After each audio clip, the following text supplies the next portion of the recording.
अस्सलामुअलैकुम वरहमतुल्लाहि वबरकातुहू। आज हम जो टॉपिक स्टार्ट करेंगे वो है बेसिकली डीसी जनरेटर्स। लेकिन डीसी जनरेटर्स समझाने से पहले मैं आप लोगों को एसी जनरेटर्स को एक ब्रीफ रिव्यू देना चाहता हूँ। पहले मैंने इस टॉपिक को करवाया है इलेक्ट्रोमैग्नेटिज्म में लेकिन अब मैं इसको एक दफ़ा फिर से एक्सप्लेन करके ताकि डीसी जनरेटर्स समझने में आसानी हो जाए। तो स्टार्ट करते हैं हम कि ये आपके पास एक नॉर्थ पोल और ये एक साउथ पोल है, राइट। ठीक है, नॉर्थ पोल और साउथ पोल, और फिर इसके बीच में आपने कॉइल को रखा है। लेट्स से ये आपके पास कॉइल है, ये है पी क्यू आर और एस। इस दफ़ा अभी हम टॉपिक कर रहे हैं एसी जनरेटर्स। अच्छा, दोनों एसी जनरेटर्स और डीसी जनरेटर्स के लिए एक चंद चीज़ें हैं जो कि हमें याद रखनी है। एक तो सबसे पहले कि Faraday's laws of electromagnetism. Faraday's law of electromagnetism ये कहता था कि इलेक्ट्रोमैग्नेटिज्म वो ये कहता था कि the EMF induced is directly proportional to the rate of change of magnetic lines of forces. Magnetic lines of forces. जनाब, होता क्या है कि अगर किसी मैग्नेटिक फील्ड के अंदर हम कोई कंडक्टर रखें और उसको मूव करें तो उसके अंदर ईएमएफ इंड्यूस हो जाता है। ये सारी चीज़ें हमने पहले पढ़ी। जो ईएमएफ इंड्यूस होता है वो कितना ईएमएफ इंड्यूस होता है, उसका जो मैग्नीट्यूड है वो किसके ऊपर डिपेंड करता है कि rate of change of magnetic flux, यानी कितनी तेज़ी से हम उस मैग्नेटिक फ्लक्स को काट रहे हैं। ये ना कि हम कंडक्टर को स्टेशनरी रख दें या रोक दें, एक दफ़ा काटने से ये नहीं होता, इसका मुतवातिर चेंज होना है। ठीक है, ये टॉपिक्स तो हमने पहले पढ़ी हुई। फिर फैराडेज लॉज ऑफ इलेक्ट्रोमैग्नेटिज्म, और दूसरी अहम बात अब ये बताना चाह रहा हूँ कि लेट्स से हमारे पास दो सिचुएशन है। एक ये है कि ये कॉइल हमारे पास वर्टिकल है, ठीक है, ये कॉइल हमारे पास वर्टिकल है।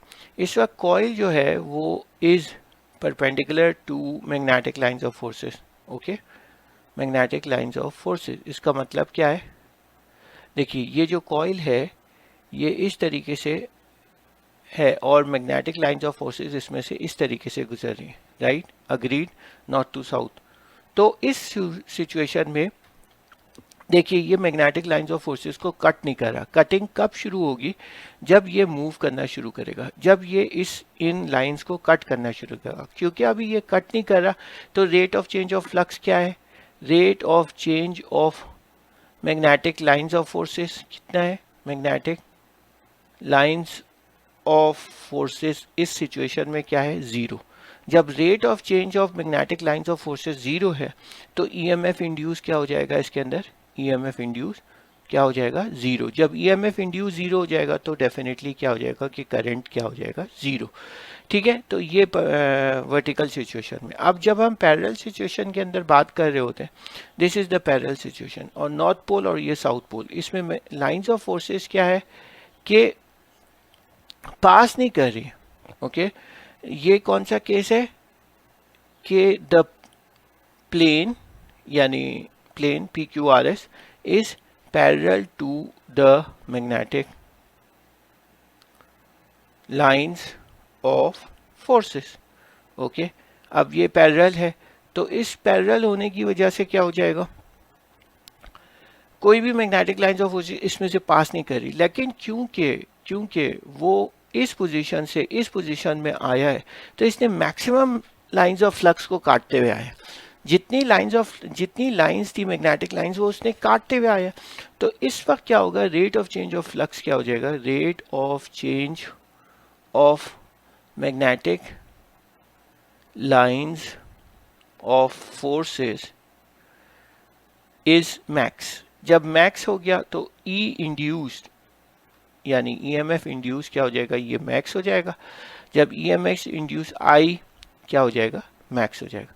तो इस सिचुएशन में आई मैक्स होता है, इस सिचुएशन में आई जीरो होता है, और ये रीजंस मैंने आपको बता दिया। इस वक्त कोई भी फ्लक्स नहीं कट कर रहा होता है, इस वक्त मैक्सिमम फ्लक्स कट कर रहा होता है। अब हम आते हैं अपनी टॉपिक की तरफ।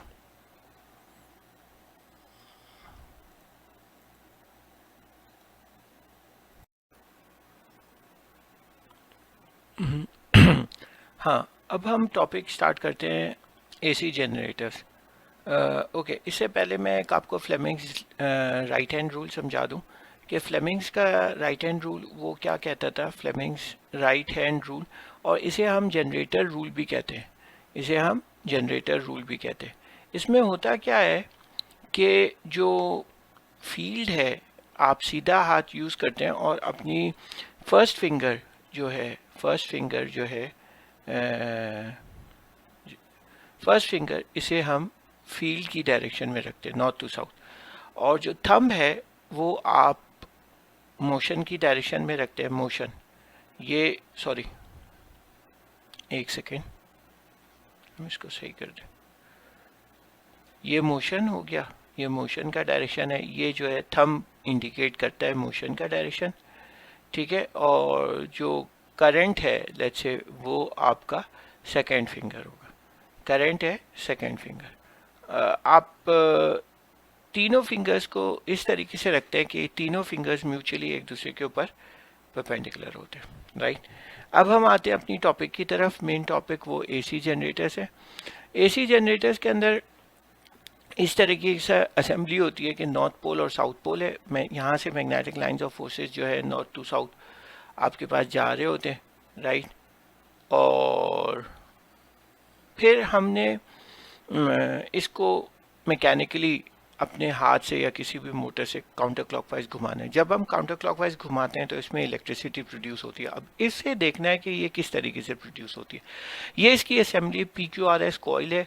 PQRS जो है वो स्लिप रिंग नंबर A से जुड़ा हुआ है, जो कि कार्बन ब्रश A' से जुड़ा हुआ है। और ये कार्बन ब्रश का काम क्या है कि बाहर के सर्किट को इलेक्ट्रिसिटी प्रोवाइड करना, बाहर के सर्किट को अंदर वाले जो जनरेटर की कॉइल्स है उनके साथ जोड़ना।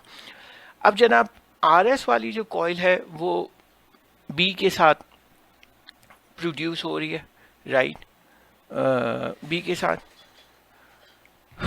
के साथ लगी है, जो कि B' के साथ लिंक्ड है, कार्बन ब्रश B' के साथ लिंक है और लोड के साथ कनेक्ट है। अब ये इंस्टेंसेस है हमारे पास, लेट्स से हमारे पास PQRS इस पोजीशन में, जब इस पोजीशन में होगा तो ये मैंने आपको एक्सप्लेन किया था, the plane is perpendicular to the magnetic lines of forces. इस केस के अंदर जो ये हमने सबसे पहले ये टॉपिक डिस्कस किया है, तो इसके अंदर EMF इंड्यूस क्या हो जाएगा, ज़ीरो। जब EMF इंड्यूस ज़ीरो हो जाएगा तो करंट की वैल्यू ज़ीरो हो जाएगा। इस वक्त स्लिप रिंग्स A और B पे हमें कोई करंट ही मिलेगा, कार्बन ब्रशेस A' B' पे कोई करंट ही मिलेगा। नेक्स्ट सिचुएशन है, इस तरीके से घूमते हुए ये पैरेलल हो गया फील्ड के। जब पैरेलल हो जाएगा फील्ड के तो मैक्सिमम लाइंस को काटते हुए आएगा तो फ्लक्स की वैल्यू मैक्सिमम हो जाएगी, तो EMF मैक्स हो जाएगा, ठीक है। हमने Fleming's right hand rule apply करना है। फर्स्ट फिंगर जो है सीधे हाथ की वो फील्ड की डायरेक्शन में, थंब जो है मोशन की डायरेक्शन में, तो आपको करंट मिलेगा इस तरीके से बाहर की तरफ आते हुए। तो ये आपका करंट है, ठीक है, जो कि बाहर की तरफ आ रहा है। और ये जो आपकी SR है इसमें अंदर की तरफ जाएगा। अब हमें देखना है कि स्लिप रिंग A के अंदर किस तरीके से, देखिए स्लिप रिंग नंबर A जो कि A' के साथ अटैच है, ओके, इसमें बाहर की तरफ कॉइल आएगा, करंट आएगा। जब करंट बाहर की तरफ आएगा तो देखें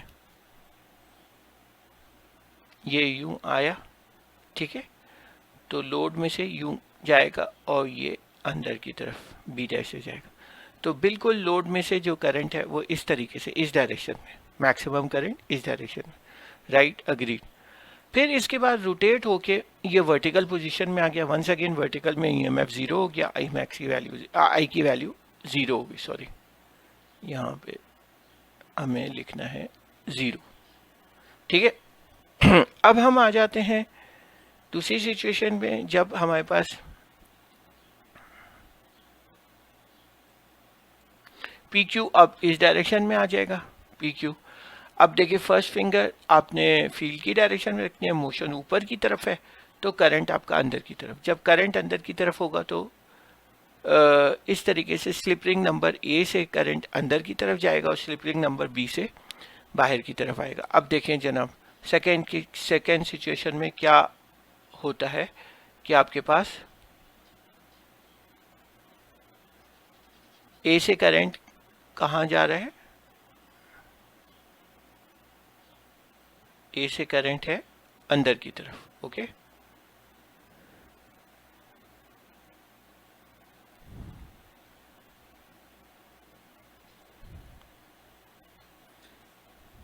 नाउ ए से करंट अंदर की तरफ जा रहा है, राइट, और यहां से बाहर की तरफ आएगा, लोड में से करंट इस तरीके से जाएगा, और यही हमने यहाँ पे शो किया है, लोड में से करंट इस तरीके से। अब देखिए ईएमएफ जो है वो रिवर्स हो गया, अब रिवर्स हो गया, पहले इस डायरेक्शन में जा रहा था, पहले कौन सी, इस डायरेक्शन में जा रहा था, अब इस डायरेक्शन में जा रहा है, तो इसीलिए ये ऑल्टरनेटिंग करंट कहलाता है, क्योंकि ये रिवर्स हो गया। अब जब वर्टिकल पोजीशन में आ जाएगा तो ईएमएफ की वैल्यू 1 सेकेंड 0 हो जाएगी और करंट की वैल्यू 0 हो जाएगी। इसको हम प्लॉट करते हैं जब, तो साइनोसाइडल वेव बनती है, this wave is called sine wave, ये साइनोसाइडल वेव है या साइन वेव की फॉर्म में है। ये फर्स्ट सिचुएशन आपके पास 0 है, जो कि फर्स्ट केस था आपका, ये फर्स्ट केस यहाँ पे है, सेकेंड केस जो वो इस तरीके से, थर्ड केस, ये आपका हाफ साइकिल कहलाता है, ये आपका हाफ साइकिल, ठीक है, हाफ साइकिल, सॉरी, और इसी तरीके से ये 1/4 ऑफ द साइकिल, ये हो गया 3/4 ऑफ द साइकिल, और ये आपका 1 साइकिल हो गया पूरा, ठीक है। तो आई होप सो ये आपको टॉपिक क्लियर हो गया होगा एसी जनरेटर्स का। नेक्स्ट हम लोग देखते हैं कि डीसी जनरेटर्स किस तरीके से काम करते हैं।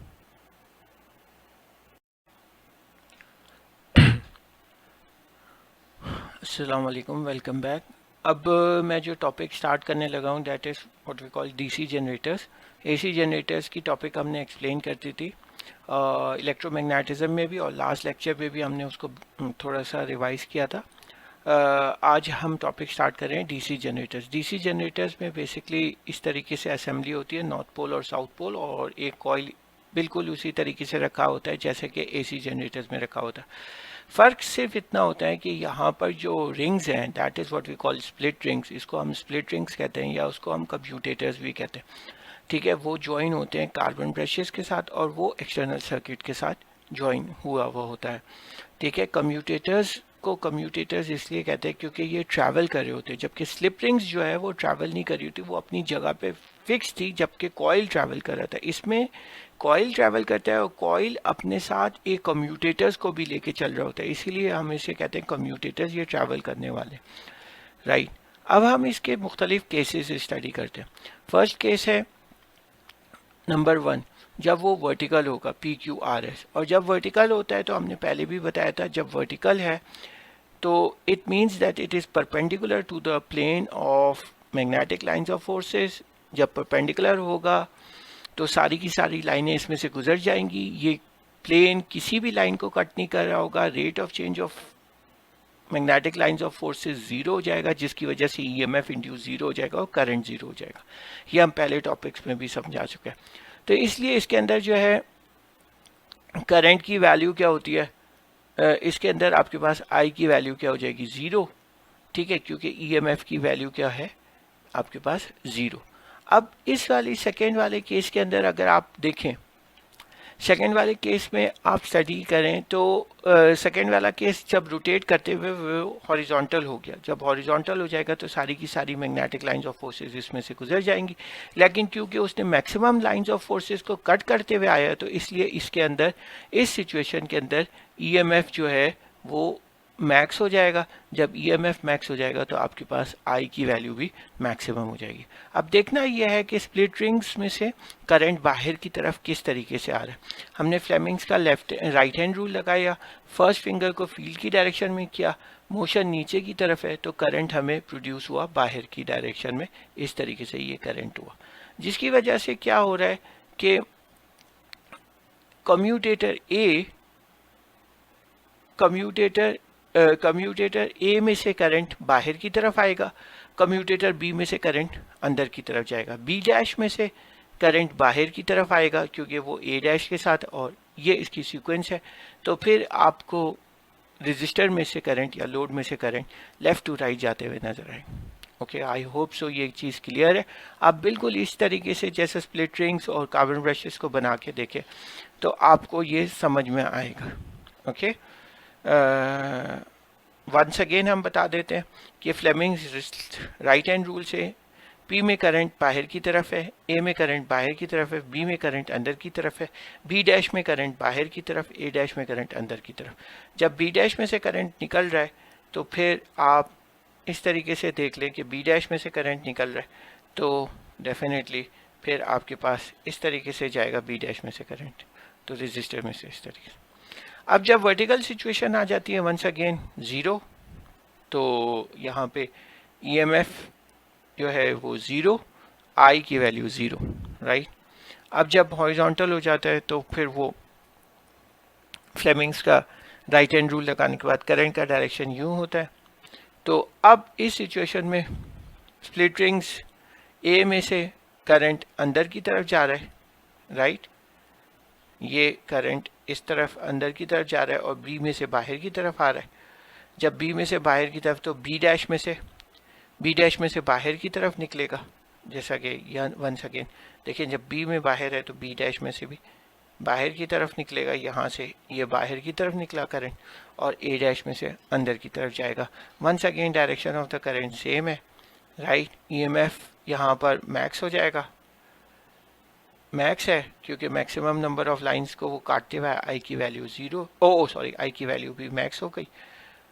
वर्टिकल पोजीशन में once again EMF is equals to I is equals to zero, कुछ भी नहीं होगा और सारी सिचुएशन जो है वो क्रॉस हो जाएगी। बात बताने की ये है कि बी टू ए करंट का डायरेक्शन हमेशा सेम रहा है, ईएमएफ इंड्यूस मैक्सिमम रहा है जब तो करंट का डायरेक्शन सेम रहा है, जबकि एसी जनरेटर में करंट का डायरेक्शन रिवर्स हो जाता था आपका आपके लोड से। तो अब इस सिचुएशन का जब हम प्लॉट करते हैं तो ये आपका ईएमएफ इंड्यूस हो गया और यहाँ पे या करंट बोल दें विद रिस्पेक्ट टू टाइम। अब आपके पास ग्राफ कुछ इस तरीके से बनेगा, ठीक है। ये आपकी situation number, sorry I am really sorry about this, okay. ये आपका ये आपका ग्राफ इस तरीके से, ये डीसी जनरेटर हो गया, राइट, क्योंकि एक ही डायरेक्शन में 1 के स्टार 2 के स्टार 3, फिर ये आपके पास 4 एंड दैट इज 5।